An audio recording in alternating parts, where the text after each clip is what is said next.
Edinburgh has always been a city of shadows. Its narrow closes, its stone stairways, and its ancient buildings seem to hold stories in the mortar, stories that are whispered only when the night deepens. For Daniel and Claire, a young couple traveling from London for a short holiday, those stories were nothing more than charming folklore until the weekend when they rented a Victorian flat in Dean Village. The flat belonged to an elderly woman named Mrs. McDougall. She welcomed them with tea, a brief tour of the home, and the kind of polite distance one expects from a Scottish landlady who has seen countless visitors come and go. Everything in the flat had the air of another time: antique furniture, sepia-toned photographs of long-forgotten families, and a faint smell of coal and wood polish. When Mrs. McDougall handed over the keys, she paused at the bedroom door. Her hand lingered on the frame, and her voice dropped. "Just one thing," she said. "In the corner, there's a wooden chest. It belonged to the original family who lived here over a century ago. Best to leave it shut, out of respect, you understand." Claire smiled politely, but curiosity sparked in her eyes. Daniel chuckled, assuming it was just another old superstition. They promised to leave the chest alone, though both of them knew that promise was fragile. That first evening, they went out into the city, walking down cobblestone streets under the orange haze of the street lamps. Edinburgh Castle loomed above, a dark silhouette against the twilight sky. They ate dinner in a cozy pub and returned late, tired but happy. The flat welcomed them with quiet creaks of old wood and the whisper of wind through the chimney. It was around midnight when Claire, restless and unable to sleep, slipped out of bed. Her eyes wandered to the chest in the corner. It was heavy oak, bound with tarnished brass fittings, its surface scratched and dulled with age. She hesitated only a moment before kneeling down and lifting the lid. Inside lay relics of another era: a few faded children's dresses, delicate lace yellowed with time, brittle letters tied with ribbon, and, nestled among them, a porcelain doll. The doll wore a tiny lace dress, its painted lips pursed in a faint smile.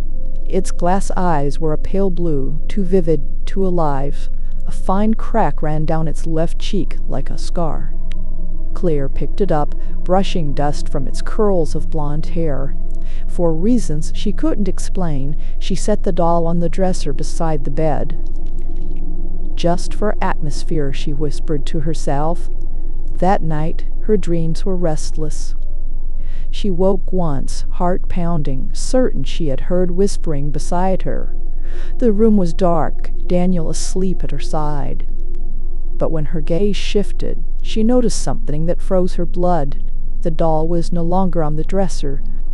It sat in the chair opposite the bed, its head tilted, its painted eyes reflecting the faint moonlight from the window. In the morning, Claire insisted she hadn't moved it. Daniel frowned, skeptical, but humored her. They'd placed the doll back into the chest and shut the lid. Yet as they dressed, a slip of paper fell from between the folded dresses. Claire bent down to pick it up. On it, scrawled in fading ink, were 4 words: "Do not meet her eyes." Daniel laughed it off as some relic of a child's play or a family note long forgotten.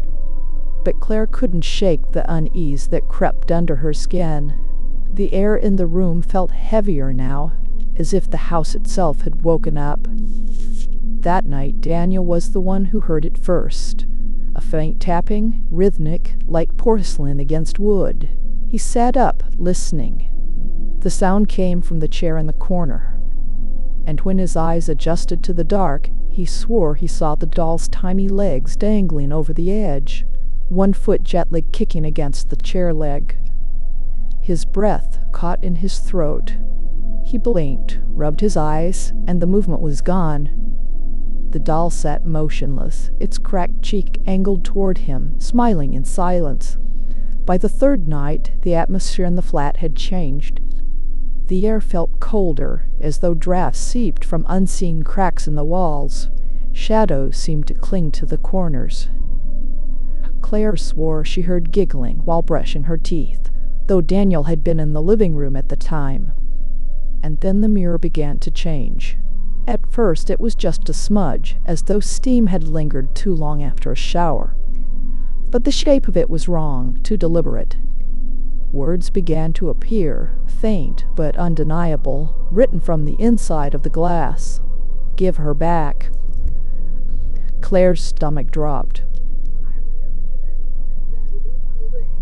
She ran to call Daniel, but when he returned with her, the mirror was clear.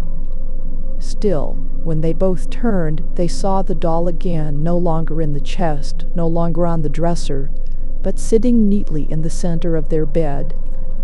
Daniel tried to laugh when he saw the doll on the bed, but the sound was thin and nervous. He picked it up and shoved it back into the chest with more force than necessary, snapping the lid shut. "This is ridiculous," he muttered. "It's just an old toy. Probably something shifts when we move around, or the chest isn't as closed as it looks." Claire didn't argue, but her eyes stayed fixed on the chest, wide and unblinking. Something in her gut told her this wasn't a trick of gravity or imagination. The following day, they decided to distract themselves. They explored the winding streets of Edinburgh, walked the Royal Mile, and toured the castle. Yet, even in the bustle of the city, Claire couldn't shake the feeling of being watched. In a shop window, she thought she saw a reflection behind her, a small girl in a dress that looked centuries out of place. When she spun around, the sidewalk was empty. That night, her unease hardened into dread. The couple had just settled into bed when Claire woke with a start. The room smelled faintly of smoke, sharp and bitter. She nudged Daniel awake. As his eyes adjusted, he saw it too, a thin haze in the air, like the aftermath of a candle snuffed out. Then came the sound, light footsteps, almost playful, pattering across the wooden floor. The chest rattled as though something inside were trying to get out. Daniel sprang to his feet, yanking the lid open. The doll lay still among the dresses, porcelain face angled up, but in the dim glow of the bedside lamp, its eyes seemed to glimmer faintly orange, as though reflecting fire. Claire gasped. "Daniel, did you see that?" He slammed the chest shut. "We're not doing this. I'll talk to the landlady tomorrow." But Mrs. McDougall was not surprised when they approached her. She listened quietly, her hands folded in her lap, her gaze heavy with something between pity and fear. Finally, she sighed. "You opened it, didn't you?" she said softly. Claire swallowed hard. "The chest." "The doll," the woman corrected. You looked into her eyes. Neither of them spoke, but their silence was answer enough. Mrs. McDougall leaned back in her chair. This house belonged to the Williamsons. Their daughter, Agnes, died in a fire here in 1893. She was only 10. They say she clutched that doll when the flames took her. The family left Edinburgh, but the doll, it remained. Some claimed her spirit lingered. Sometimes she asked to be seen. Sometimes she wanted to play. Daniel frowned. "You're saying this is some ghost story?" The old woman's eyes hardened. "I'm saying she doesn't like being disturbed. And if she's awake, it will be difficult to put her back to sleep." Her words left a chill in the air. Daniel dismissed them outwardly, but inside he felt the same unease gnawing at him as Claire did. That night, Daniel awoke to the sound of soft humming. A child's lullaby, the words blurred, but the tune eerily sweet. He turned toward the sound and froze. At the foot of the bed stood a girl no taller than a chair, her dress singed and tattered, her hair hanging in loose, sooty curls. Her hands cradled the porcelain doll against her chest. The girl's eyes were pale, milky, her lips whispering in rhythm with the humming. Claire bolted upright, a scream trapped in her throat. The girl looked at her, then slowly lifted the doll and set it on the bedspread between them. "Not yours," the child said in a voice dry as ash. The room plunged into darkness.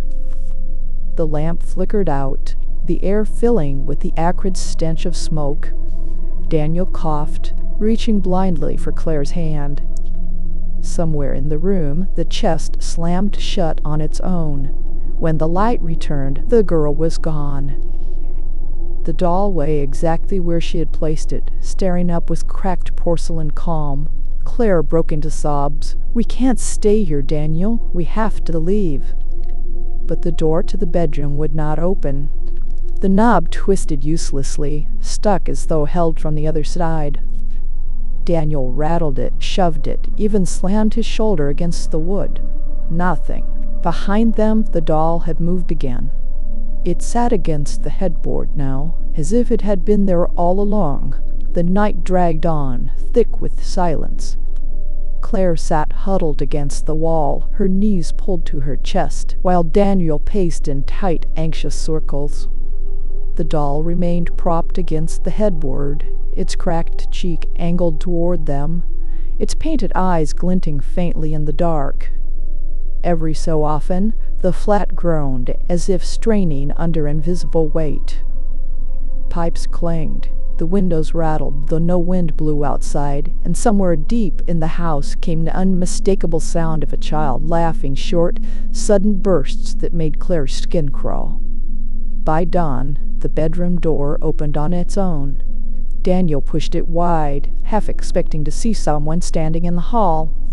But the corridor lay empty, bathed in the weak gray light of early morning. They didn't speak as they packed. Both knew they had to leave. But leaving wasn't so simple. When Claire reached for her suitcase, she froze. Resting neatly atop her folded clothes was the porcelain doll. She dropped it with a startled cry. Daniel grabbed it and shoved it into the chest once more, locking the lid with a scrap of cord he found in the kitchen. They carried their bags downstairs and stepped onto the cobblestone street.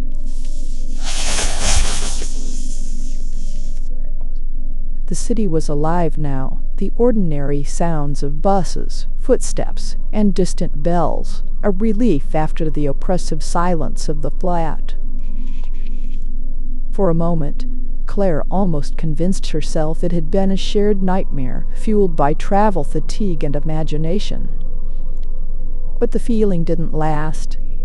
At the train station, while Daniel purchased tickets, Claire stood alone by their luggage. When she glanced down, her stomach dropped. Peeking out from the half-zipped side pocket of her suitcase was a small porcelain hand. She stumbled back, bumping into a passerby. The man shot her a strange look as she fumbled with the zipper, yanking it open. The doll lay nestled among her clothes, its cracked cheek pressed against a sweater, its smile mocking. She screamed for Daniel. He rushed over, and together they left the suitcase behind, abandoning nearly everything they had brought. It was the only choice. But even as they boarded the train, Claire couldn't shake the certainty that it wasn't over. She was right. That night, in the sterile safety of a hotel room in Newcastle, Claire dreamed again. She stood in the burned-out shell of a bedroom, the wallpaper blackened, the air acrid with smoke.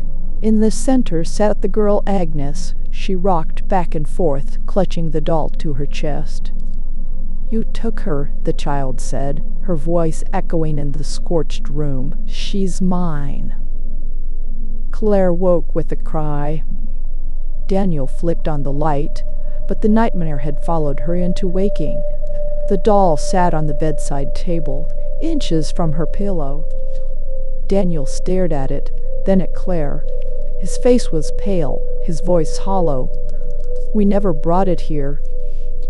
Panic consumed them. They tried to throw the doll out the hotel window, but when they turned, it was sitting on the desk unharmed. Daniel dropped it down the stairwell, but minutes later it waited at the foot of their bed. It had chosen them. Desperation drove them back to Edinburgh. They returned to Miss McDougall, demanding answers.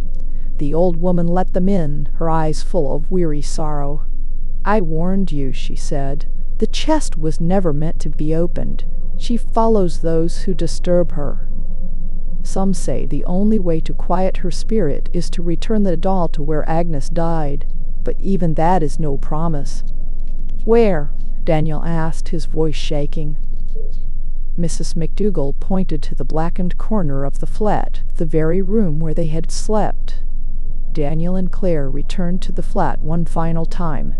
The air inside felt heavier than before, pressing down on them with every breath.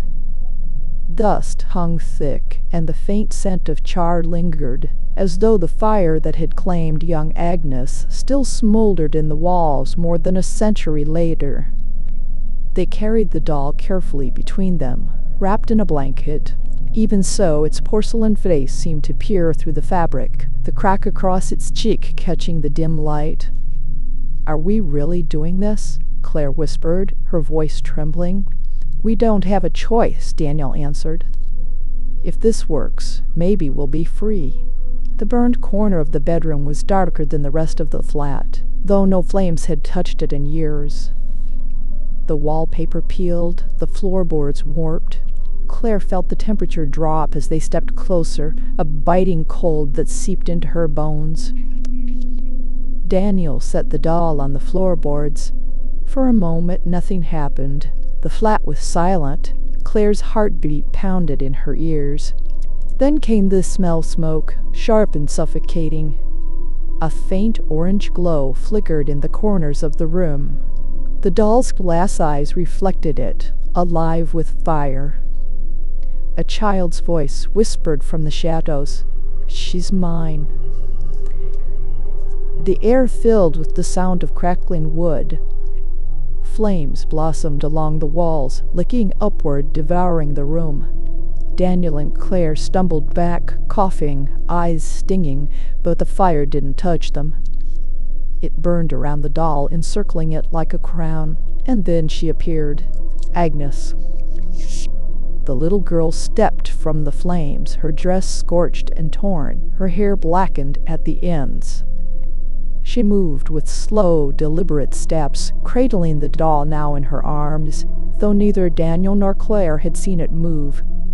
"You shouldn't have taken her," Agnes said, her voice like the hiss of smoke. "She doesn't belong to you," Claire sobbed. "We didn't know. We didn't mean."